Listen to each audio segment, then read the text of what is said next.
Oh, hello. Did you know that you could buy an investment property with just 3.5% down? Yes, just 3.5% down. Keep watching this video because we're going to dive into it.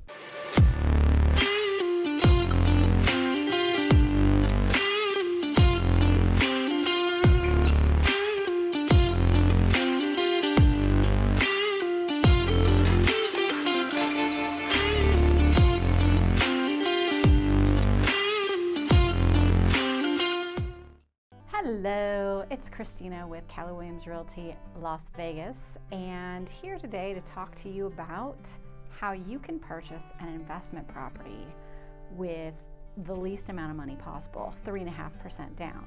Investment property without having to put down an arm and a leg. How can you do this, might I add? You can do it a couple of ways. So number one, you're going to get an FHA loan and you're going to find a property and you're going to live in it for a little bit, because you do have to be an owner-occupant. So you can purchase your first investment property with little to no money down, 3.5%, and live in the home for 2 to 3 years, and then you're going to rinse and repeat. Now, the tricky thing with doing an FHA loan is you cannot have more than one FHA loan out at a time.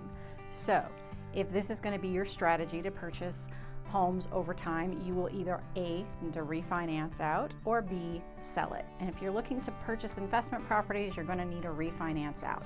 So you're going to want to make sure that you find a property that it pencils out for whatever mortgage you're in, and then you're going to want to do a straight term refi when you're ready to refi out, which benefits you anyways because you do have mortgage insurance on an FHA loan for the life of the loan.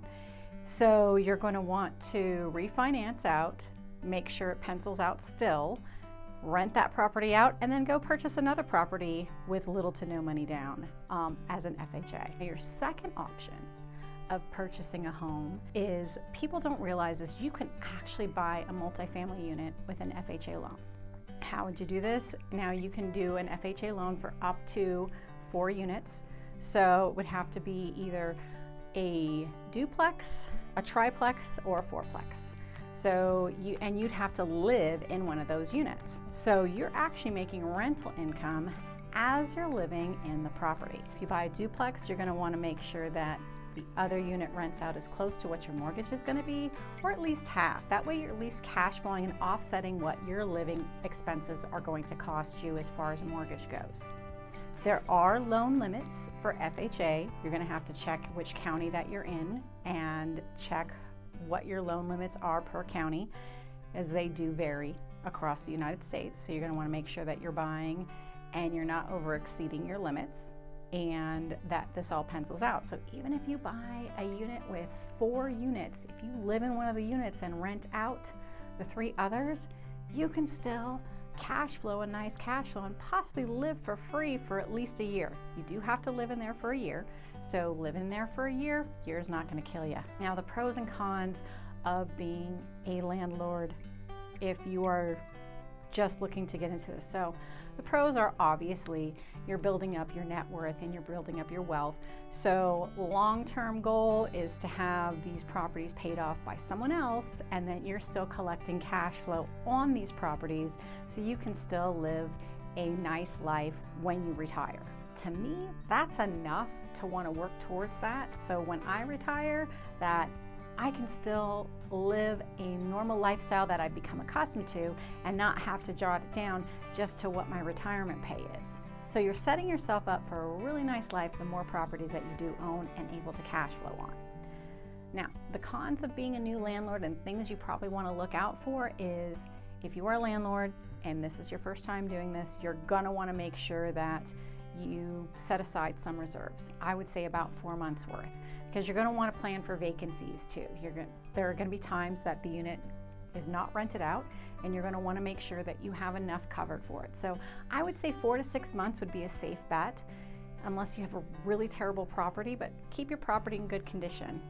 The other thing I would recommend is do your yearly servicing on, like, your AC, checking out your water heater, the main components, so you can make sure that your home is being taken care of. Chances are the tenant that you have in the property is not going to do these things.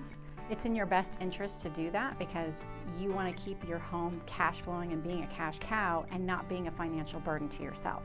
And also, The other downside of being a landlord is that your tenant's problem can tend to be your problem. So if your tenant loses their job, that can be a you issue too, because how are they going to pay you rent, especially if they're locked in a lease? Now, you might want to be a good landlord and see what you can do to help them out, maybe help them find a job, whatever it is that you can do as a landlord, unless you're far removed and it's in a completely different city that you have no control over. You just want to make sure that you're working with your tenant so they're not damaging the property and leaving it in good condition too. So you're going to want to make sure that you're checking on the property, that you're keeping it in good condition, and that you're also working with your tenants if their life challenges arise. Those are some quick tips on how you can start investing for little to no money down. And this is Christina. So if you're looking to invest, buy, sell in the Las Vegas, Henderson area, or actually anywhere, we have partners all over the country, please feel free to give me a call. Looking to be your real estate expert, especially in the Las Vegas and Henderson area, by choice. If you also like our videos, please hit like, subscribe, and don't forget to hit the bell so you can be notified anytime we drop a new video. And again, this is Christina, and I'll talk to you guys next week.